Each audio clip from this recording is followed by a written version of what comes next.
আরে ধরো ধরো ধরো, কি কি হচ্ছে এই কচু শাক ভাজা। আবার কচু এনেছো? এই ছাড় দিলে তো কচু শাক রান্না করবো। ও, ভালো পেলাম তাই নিয়ে চলে আসলাম। আচ্ছা ঠিক আছে। দেখো কাণ্ড, আবারও বাজার থেকে কচু শাক নিয়ে আসলো। বাজারে গেলে ভালো কচু শাক দেখলেই বাড়িতে নিয়ে আসবে। ব্যাস, আর কি, কচু শাকের মাঝে ডালগুলোতে নোংরা থাকলে এইভাবে একটা ন্যাকড়া দিয়ে মুছে নিতে হবে। কচু শাকটি আমি চিংড়ি মাছ দিয়ে রান্না করব। তোমরা চাইলে নিরামিষভাবে ছোলা আর নারকেল দিয়ে রান্না করতে পারো, সেটাও খেতে ভালোই লাগে। কচু শাকটা খুব একটা বড় ছিল না, তাই আমি গাছের গোড়াটুকুও নিয়ে নিয়েছি রান্নার জন্য। গোড়াটা খাওয়া যায়, খেতে খুব ভালো লাগে।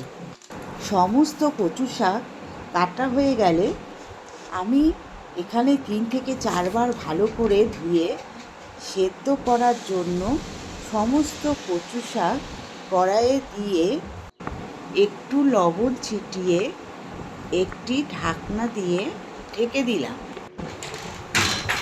এখন কচু শাকটি সেদ্ধ হয়ে গেলে একটি ঝুড়িতে জল ঝরানোর জন্য রেখে দিলাম।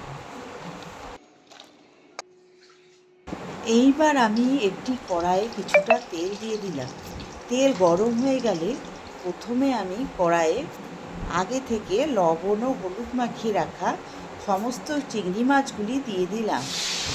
মাছগুলি সামান্য লাল হয়ে আসলে একটি বাটিতে তুলে নিয়ে আবারও ওই কড়াইতে সামান্য পরিমাণ তেল দিয়ে প্রথমে কড়াইতে দিলাম গোটা গরম মশলা, 2টো শুকনো লঙ্কা, কিছুটা 5 ফোড়ন, কেটে রাখা পেঁয়াজ কুচি, এরপর দিলাম কেটে রাখা রসুন কুচি আর কয়েকটা চেরা কাঁচা লঙ্কা। এগুলি সামান্য ভাজা ভাজা হয়ে আসলে কড়াইতে দিয়ে দিলাম সেদ্ধ করে রাখা সমস্ত কচু শাকগুলি। কচু শাক দেওয়ার পর এতে আমি দিয়ে দিলাম পরিমাণ মতো লবণ, হলুদ গুঁড়ো, কাশ্মীরি লঙ্কার গুঁড়ো। একটু নাড়াচাড়ার পর এতে ভেজে রাখা চিংড়ি মাছগুলি দিয়ে দিলাম। তারপর দিয়ে দিলাম সামান্য পরিমাণ চিনি।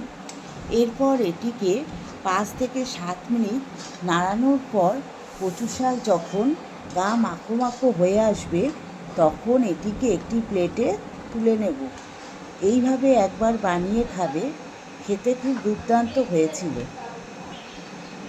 রেসিপিটি তোমাদের যদি ভালো লেগে থাকে তাহলে এটিকে লাইক ও সাবস্ক্রাইব করে দিও।